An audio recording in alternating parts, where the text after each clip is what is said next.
დევნილთა კომპაქტურ ჩასახლებებში ინფრასტრუქტურული საჭიროებების მოგვარების მიზნით აფხაზეთის ავტონომიური რესპუბლიკის ბიუჯეტიდან 1.500.000 ლარი გამოიყო. პროექტი 36 კომპაქტურ ჩასახლებას მოიცავს.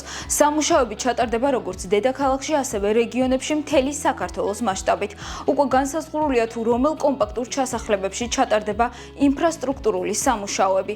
ძირითადად განხორციელდება სახურავების გადახურვის, ფასადების რეაბილიტაციის, კომუნიკაციების მოწესრიგებისა და საერთო სარგებლობის სივრცეების კეთილმოწყობის სამუშაოები.